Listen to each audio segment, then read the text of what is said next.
ಸ್ನೇಹಿತರೆ, ಮೀಡಿಯಾ ಮಾಸ್ಟರ್ಸ್ಗೆ ಸ್ವಾಗತ ಸುಸ್ವಾಗತ. ಗೆಳೆಯರೆ, ಇರಾನ್ ವಿರುದ್ಧ ನಡೀತಿರೋ ಯುದ್ಧ ನಾಟಕೀಯ ತಿರುವುಗಳನ್ನು ಪಡ್ಕೊಳ್ತಾ ಹೋಗ್ತಾ ಇದೆ. ಒಂದ್ ಕಡೆ ಸಂಧಾನದ ಪ್ರಯತ್ನ, ಮತ್ತೊಂದು ಕಡೆ ಗ್ರೌಂಡ್ ಅಟ್ಯಾಕ್ ನ ತಯಾರಿ, ಮಗದೊಂದು ಕಡೆ ಇಸ್ರೇಲ್ನ ಭೀಕರ ದಾಳಿ ಹಾಗೂ ಇರಾನ್ನ ರಿವೆಂಜ್ಗಳು ಈ ಯುದ್ಧದ ಬಗೆಗಿನ ಕುತೂಹಲವನ್ನ ಹಾಗೆ ಉಳಿಸ್ಕೊಳ್ತಾ ಇವೆ. ಅದರಲ್ಲೂ ಇಸ್ರೇಲ್ ಇರಾನ್ ನಲ್ಲಿ ನಡೆಸ್ತಿರೋ ದಾಳಿಗಳು ಭಯ ಹುಟ್ಟಿಸೋ ಹಾಗಿವೆ. ಅಲ್ಲವರ ಟಾರ್ಗೆಟ್ಗಳು ಎಷ್ಟು ನಿಖರವಾಗಿವೆ ಅಂದ್ರೆ, ಅವರು ನ್ಯೂಕ್ಲಿಯರ್ ಫೆಸಿಲಿಟಿಗಳು, ಮಿಸೈಲ್ ಪ್ರೊಡಕ್ಷನ್ ಯೂನಿಟ್ಗಳು, IRGC ಬಸಸ್ ಹಾಗೂ ಕುದ್ಸ್ ಪಡೆಗಳ ನಾಯಕರ ಮನೆಗಳು ಹಾಗೂ ಸೇನಾ ನೆಲೆಗಳನ್ನ, ನ್ಯೂಕ್ಲಿಯರ್ ವಿಜ್ಞಾನಿಗಳ ಮನೆಗಳನ್ನ ಟಾರ್ಗೆಟ್ ಮಾಡಿಕೊಂಡು ದಾಳಿಗಳನ್ನು ಮಾಡ್ತಾ ಇದ್ದಾರೆ. ಮುಂದಿನ ದಿನಗಳಲ್ಲಿ ಈ ದಾಳಿಗಳು ಇನ್ನಷ್ಟು ಹೆಚ್ಚಾಗೋ ಸಾಧ್ಯತೆ ಇರುತ್ತೆ. ಇರಾನ್ನ ಬ್ಯಾಲಿಸ್ಟಿಕ್ ಮಿಸೈಲ್ ಫ್ಯಾಕ್ಟರಿಗಳನ್ನ ಇಸ್ರೇಲ್ ಹೊಡಿಬಹುದು ಅನ್ನೋ ಮಾತುಗಳು ಕೇಳಿ ಬರ್ತಾ ಇವೆ. ಹಾಗಾದ್ರೆ ಇಸ್ರೇಲ್ ಅಲ್ಲಿ ಮಾಡೋದಕ್ಕೆ ಹೊರಟಿರುವುದೇನು? ಇರಾನ್ನ ಮಿಸೈಲ್ ಸಿಟಿಗಳು, ಪ್ರೊಡಕ್ಷನ್ ಯೂನಿಟ್ಗಳು ಎಲ್ಲೆಲ್ಲಿವೆ? ಅವು ಅಷ್ಟು ಸುಲಭವಾಗಿ ಇಸ್ರೇಲಿನ ದಾಳಿಗೆ ತುತ್ತಾಗತ್ವಾ ಅನ್ನೋದ್ರ ಬಗ್ಗೆ ಒಂದಷ್ಟು ಮಾಹಿತಿಯನ್ನ ನಾವಿಲ್ಲಿ ನೋಡೋಣ.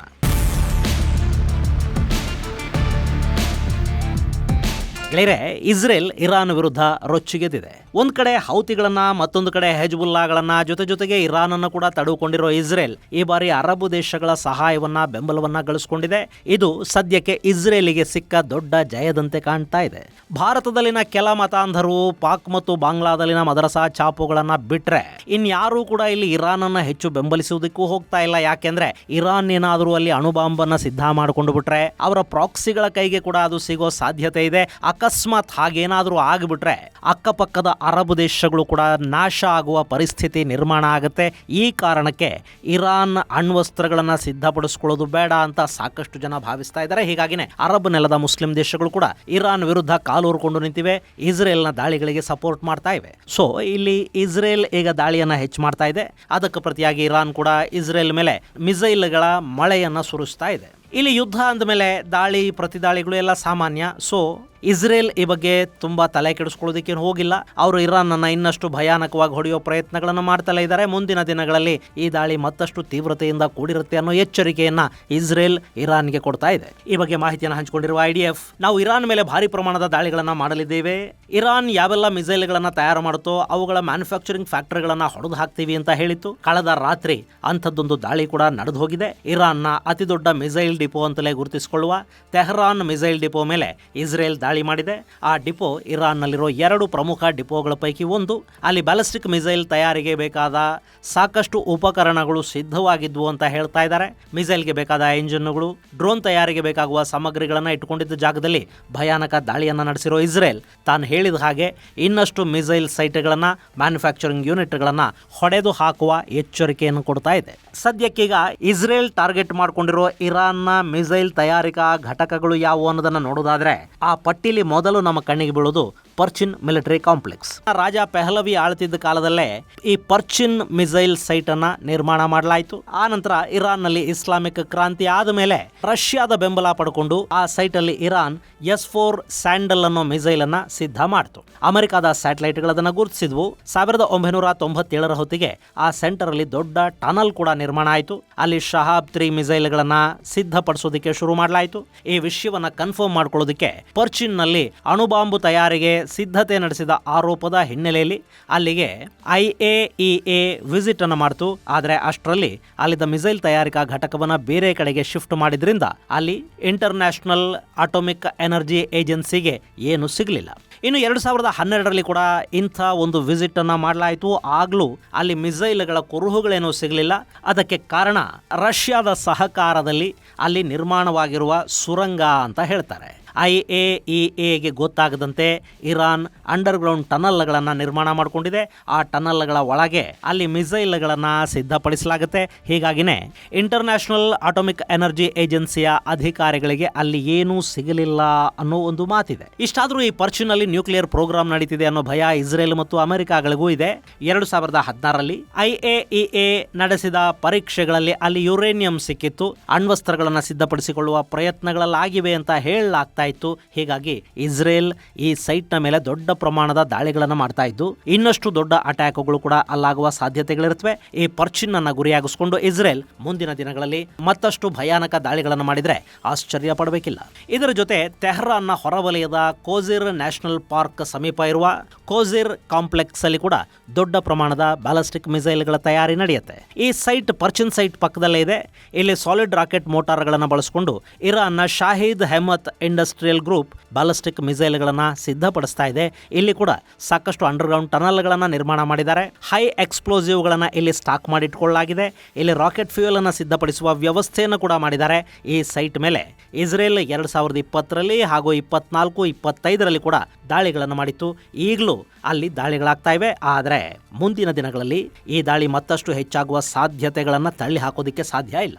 ಇದರ ಜೊತೆ ಇರಾನ್ನ ಶರೌದಲ್ಲಿರೋ ಫೆಸಿಲಿಟಿ ಕೂಡ ಇಸ್ರೇಲ್ನ ಲಿಸ್ಟ್ ಅನ್ನ ಸೇರಬಹುದು. ಇಲ್ಲಿ ಲಾಂಗ್ ರೇಂಜ್ ಮಿಸೈಲ್ಗಳನ್ನ ತಯಾರು ಮಾಡಲಾಗ್ತಾ ಇದೆ ಅನ್ನೋ ಮಾಹಿತಿ ಇಸ್ರೇಲ್ಗಿದ್ದು ಆ ಸೈಟ್ ಅನ್ನು ಕೂಡ ಇಸ್ರೇಲ್ ಗುರಿಯಾಗಿಸ್ಕೊಂಡಿದೆ. ಹಾಗೆ ನೋಡಿದ್ರೆ ಈ ಶರೌದ್ ಬಾಹ್ಯಾಕಾಶ ಕೇಂದ್ರ ಅಂತ ಗುರುತಿಸ್ಕೊಳ್ಳುತ್ತೆ. ಅಲ್ಲೇ ರಾಕೆಟ್ಗಳನ್ನು ಕೂಡ ಸಿದ್ಧ ಮಾಡ್ತಾರೆ ಅನ್ನೋ ಮಾಹಿತಿ ಅಮೆರಿಕ ಹಾಗೂ ಇಸ್ರೇಲ್ಗಳಿಗಿದೆ. ಹಾಗೆಯೇ ಯಾಜ್ದ್ನಲ್ಲಿನ ಮಿಸೈಲ್ ಮತ್ತು ಸಿ ಮೈನ್ ಪ್ರೊಡಕ್ಷನ್ ಸೈಟ್ನ ಮೇಲೆ ಕೂಡ ಇಸ್ರೇಲ್ ಕಣ್ಣನ್ನಿಟ್ಟಿದೆ.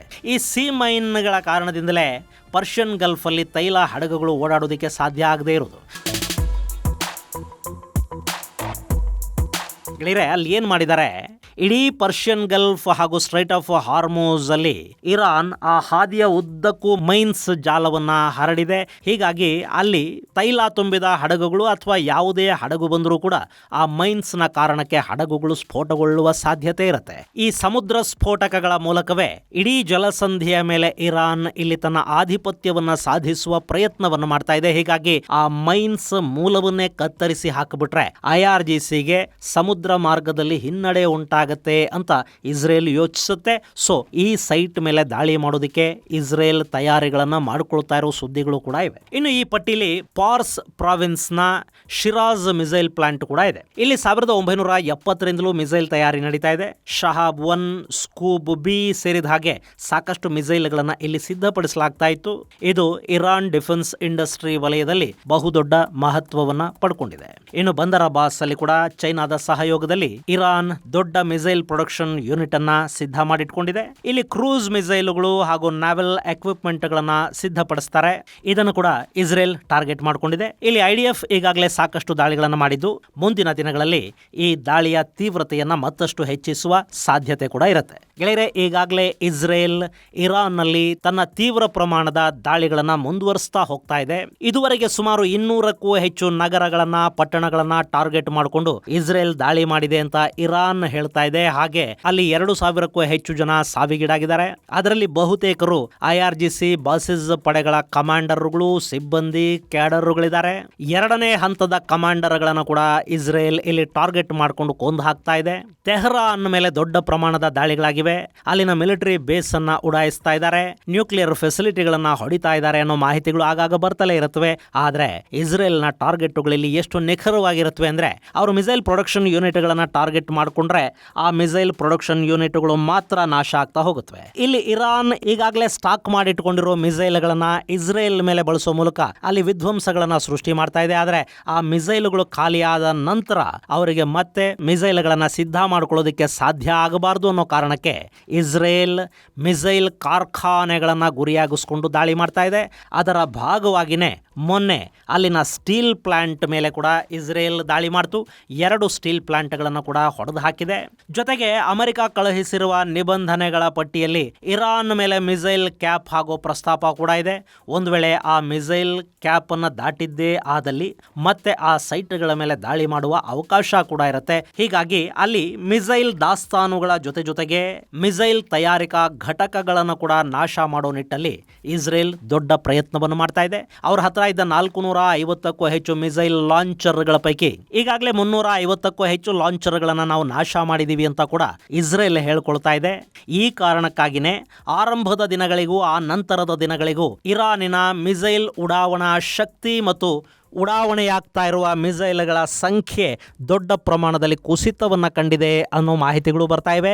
ಆದರೂ ಇರಾನ್ ಮಿಸೈಲ್ಗಳನ್ನು ಕಳ್ಕೊಂಡ ನಂತರವೂ ಅವ್ರ ಹತ್ರ ದೊಡ್ಡ ಪ್ರಮಾಣದ ಡ್ರೋನ್ಗಳಿರುತ್ತವೆ. ಹಾಗೆ ಡ್ರೋನ್ಗಳನ್ನು ಮ್ಯಾನುಫ್ಯಾಕ್ಚರ್ ಮಾಡೋದಕ್ಕೆ ಅವರಿಗೆ ದೊಡ್ಡ ವ್ಯವಸ್ಥೆಗಳು ಕೂಡ ಬೇಕಾಗೋದಿಲ್ಲ.